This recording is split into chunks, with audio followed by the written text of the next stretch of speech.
Sebelum saya menyampaikan, ada satu soalan sering saya terima lewat SMS, BB, lewat telefon. Masalahnya, sering saya menerima laporan dari jamaah, terutama ibu-ibu, termasuk juga dari wanita yang belum jodoh ya, belum berjodoh. Masalahnya apa? Merasa tidak tenang. Di rumahnya selalu merasa ada sesuatu berantakan, selalu ada masalah. Sama suaminya ada masalah, sama orang tuanya ada masalah, sama anaknya ada masalah, sama tetangga pun ada masalah. Dan dia berusaha semaksimal mungkin menjaga diri dan melindungi dari bermacam masalah, tapi tetap ada saja. Atau dalam dirinya sendiri merasa tidak tenang, ada was-was, merasa ada tergoda, ada gangguan, ada makhluk halus, ada bermacam-macam. Kira-kira apa obatnya untuk menyelesaikan masalah? Saya berikan, dan ini obat insya Allah bermanfaat untuk semua. Tak usah panggil Habib, tak usah panggil Syekh, tak usah panggil Ustaz, tak usah panggil tukang dukun, tak usah panggil siapa-siapa. Anda sendiri laksanakan.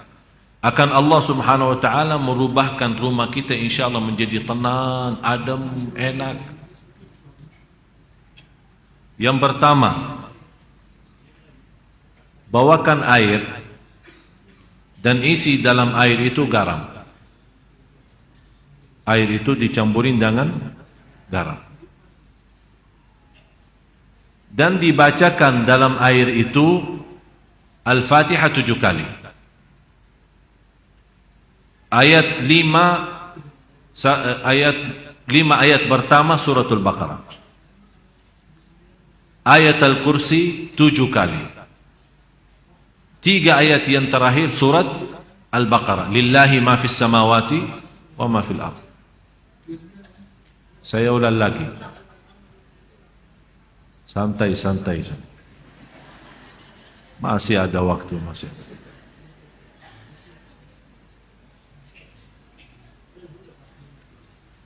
Air, isi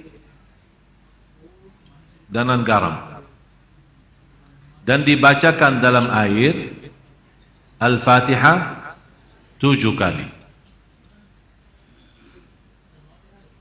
Yang kedua, 5 ayat pertama 1 kali. Dari Alif Lam Mim sampai wa ulaika hum al-muflihun, 5 ayat.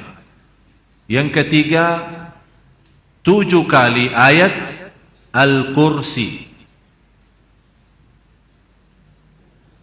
Yang keempat, 3 ayat yang terakhir suratul Baqarah. Lillahi ma fis samawati wa ma fil ardh wa in tubdu ma fi anfusikum sampai selesai.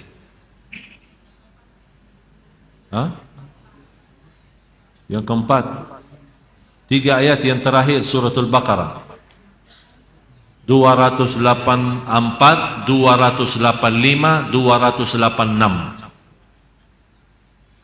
Kemudian Qul huwallahu ahad 3 kali. Qul a'udzu birabbil falaq 3 kali. Qul a'udzu birabbin nas 3 kali. Kalau Anda merasa masih asing, boleh ditambah air dan silahkan minum.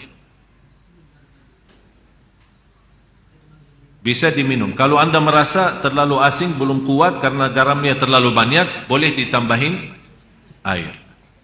Ini satu, untuk minum. Jelas?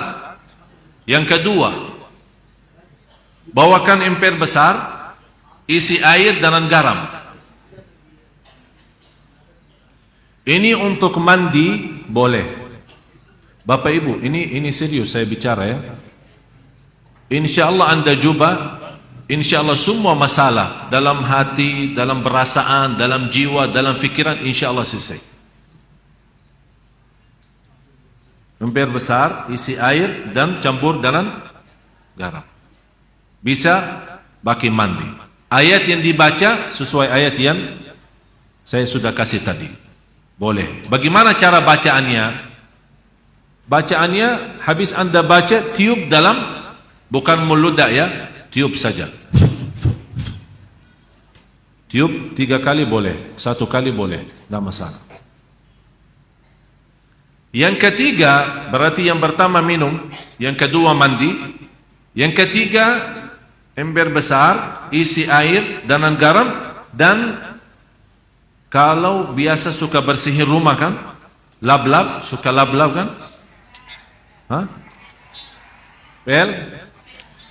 Udah, mulai hari ini kalau pel rumah, bagi air yang sudah tercampur dengan garam.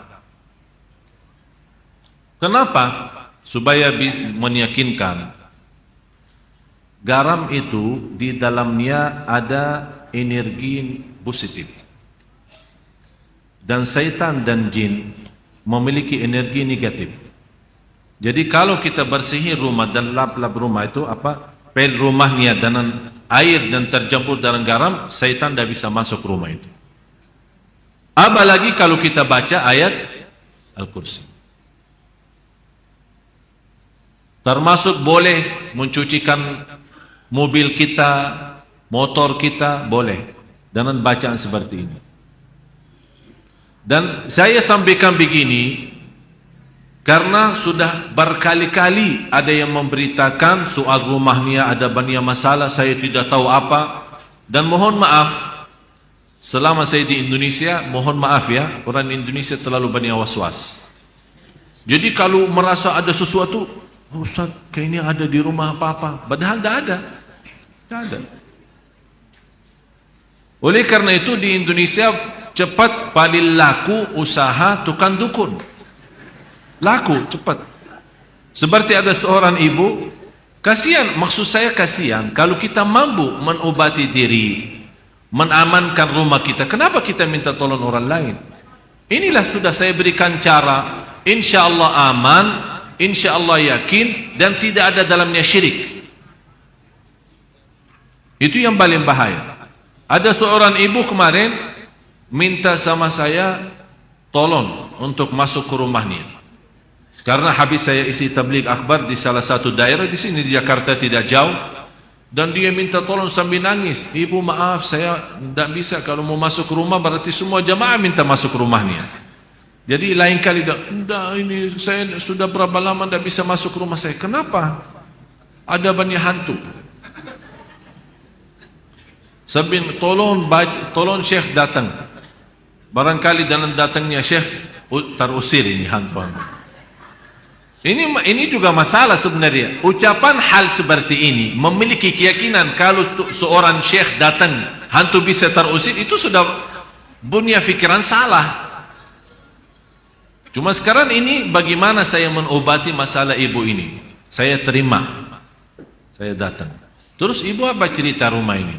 Ceritanya saya pernah didatangi seorang kiai, katanya kiai, katanya. Tapi begitu dia masuk ke rumah, dia langsung berkata, Bu, di rumah kamu ada banyak hantu. Mulai dari situ saya takut. Jadi saya minta tolong para kiai lain, tidak ada yang mau datang ke rumah saya. Malah saya bertambah takut. Akhirnya ada seorang dukun yang mau bantu, tapi dengan syarat dia mau membacakan apa, saya tidak tahu mau baca apa. Setiap 1 ekor jin keluar 250. Setuju ibu itu? Oh boleh, tapi saya cuma ada 500. Udah, saya bantulah. Saya masuk dulu, saya mau lihat berapa ekor ada.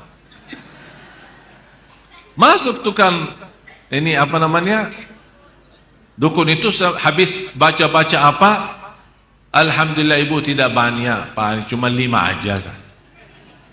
Jadi saya baca-baca, keluarin 2, karena ibu mampu bayar 500. Kalau nanti ibu sudah sanggup lunasin lagi, nanti saya datang lagi usir yang tersisa.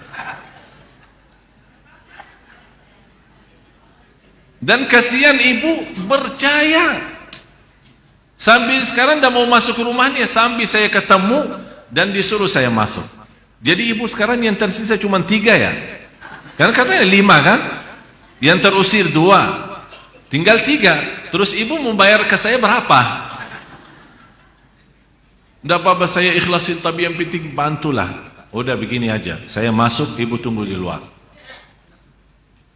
Kalau dengar suara saya berteriak, berarti saya lagi berantem sama mereka. Terus saya masuk. Begitu saya masuk ke rumah, saya panggil ibu sini. Baru masuk ya. Saya jujur saja tidak lihat apa-apa.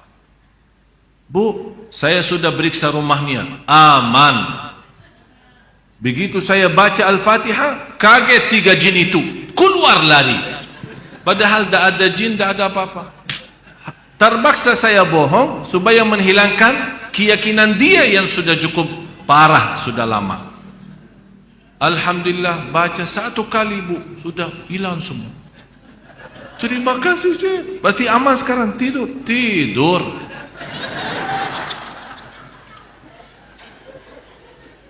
Dan saya kasih obat itu, bagi garam terus yang lain-lain. Terus dia bawakan amplop, lumayan. Saya bilang, bu, ini sedekahin ke masjid atau ke anak yatim, bukan ke saya. Itu bukan kerjaan saya. Sekali lagi ibu, jangan percaya dukun dan sihir. Yakini. Alhamdulillah habis itu beliau rutin baca suratul Baqarah. Dan alhamdulillah nyaman, enak. Malah sekarang rumahnya selalu ramai, pengunjung datang silaturahim banyak. Dan sebenarnya masalahnya cuma was-was. Tapi was-was 90%. Sejarah medis pun 90% sebabnya penyakit manusia adalah was-was. Yang terakhir, kalau ada garam batu, kan ada garam apa namanya? Pokoknya sudah tahulah. Terus itu kalau bisa dibakarkan di atas arangnya.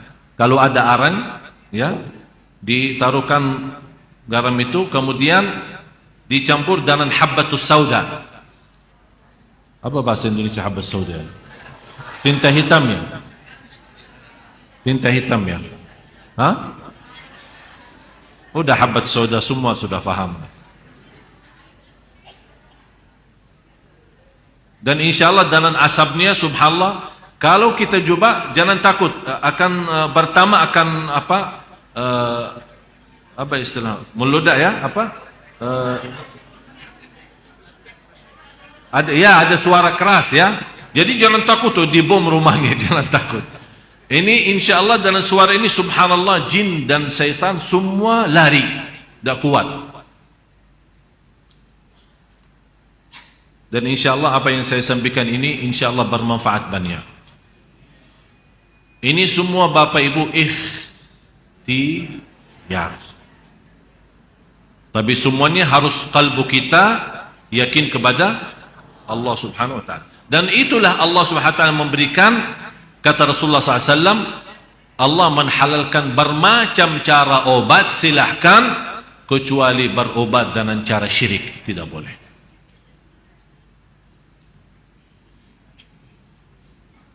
Mudah-mudahan Bapak Ibu berkenan mulai malam ini atau besok pagi kalau lagi mau bersihin rumah, minta sama pembantunya, ya, rumahnya itu bagi air sama garam.